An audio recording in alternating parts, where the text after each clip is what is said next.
अच्छा, अगर आप री के रिजल्ट्स के बाद भी नीट पर ही अटके हुए हैं और आपका ध्यान पंजाब तक नहीं जा रहा है, तो असल में गुमराह कौन है? चलिए ये वीडियो देखिए। ये पंजाब के वो स्टूडेंट्स हैं जो फार्मेसी ऑफिसर एग्जाम देने बड़े सपने लेकर पहुंचे थे, लेकिन एग्जाम के दौरान एक हाई टेक चीटिंग रैकेट के शिकार बन गए। 19 एंड 20 जुलाई 2026 को Baba Farid university of health sciences द्वारा पंजाब में हुए इस एग्जाम में high tech cheating racket expose हुआ, जिसमें पेन, कैमरा और ब्लूटूथ डिवाइसेस के जरिए रियल टाइम आंसर्स भेजे जा रहे थे और 3.5 लाख से 13 लाख तक चार्ज किए जा रहे थे। यहाँ नुकसान हजारों ईमानदार स्टूडेंट्स का हुआ जो सिर्फ अपनी मेहनत के भरोसे एग्जाम देने आए। देखिए, नीट में तो लीक की इनपुट मिलने पर पेपर कैंसिल हुआ था, लेकिन यहाँ पर केवल इनपुट नहीं, पूरा का पूरा रैकेट एक्सपोज हुआ है। अब मुझे एक बात याद आ रही है, पंजाब में सरकार किसकी है? आम आदमी पार्टी की। जब नीट एग्जाम कंट्रोवर्सी सामने आई थी, तब अरविंद केजरीवाल ने स्टूडेंट्स के फ्यूचर को लेकर बड़ी बड़ी बातें की थी। उन्होंने कहा था कि पेपर लीक से करोड़ों स्टूडेंट्स का भविष्य खराब कर दिया है। उन्होंने जेनजी से wake up, rise and fight की अपील की थी। बांग्लादेश और नेपाल के यूथ मूवमेंट्स का एग्जाम्पल दिया और अकाउंटेबिलिटी की मांग की। इन्वेस्टिगेशन को आई वॉच तक बता दिया गया और देश भर के स्टूडेंट्स के लिए आवाज उठाई गई।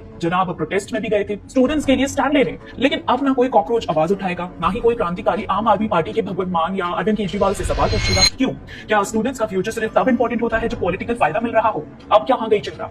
जब पंजाब फार्मेसी ऑफिसर एग्जाम में चीटिंग रैकेट पकड़ा गया, जब ब्लूटूथ डिवाइसेस और कैमरा पेन्स के जरिए एग्जाम की सैंक्टिटी पर सवाल खड़े हुए, तब वही अर्जेंसी कहां गई? वही प्रेस कॉन्फ्रेंसेस कहां गई? वही स्टूडेंट्स के फ्यूचर की चिंता कहां गई? और तो और ये वही अरविंद केजरीवाल और भगवंत मान की सरकार है जिसके पंजाब पुलिस के जरिए जेनजी यूथ को सड़कों पर घसीटा गया और उनके प्रोटेस्ट पर सख्ती की गई। लेकिन यही लोग फिर खुद को स्टूडेंट्स का मसीहा बता देते हैं और सीजेपी के साथ मिलकर सॉलिडारिटी दिखाते हैं। नौकरी मांगने जाओ तो लाठियां मिलती हैं, एग्जाम देने बैठो तो चीटिंग रैकेट निकल आता है। स्टूडेंट्स की बात सुनने और उनकी समस्याओं का हल निकालने की बजाय आम आदमी पार्टी के नेता सियासी एजेंडा और दिल्ली में हंगामा खड़ा करने की प्लानिंग में व्यस्त ही नजर आते हैं। अब आम आदमी पार्टी के सपोर्टर्स कहेंगे कि पंजाब पुलिस ने तुरंत एक्शन लिया और अरेस्ट भी हुई है, तो एक्शन तो एनटीए ने भी लिया था। नीट 2026 पेपर लीक के एलिगेशंस आने पर एग्जाम कैंसिल कर दिया गया। सीबीआई ने 13 से ज्यादा लोगों को अरेस्ट किया, री एग्जामिनेशन कार्रवाई की गई और सेंटर ने नए स्ट्रिक्ट एंटी लीक लॉज भी बनाए। लेकिन उस वक्त अरविंद केजरीवाल चुप तो नहीं थे, बल्कि देश में अराजकता फैलाने की प्लानिंग कर रहे थे।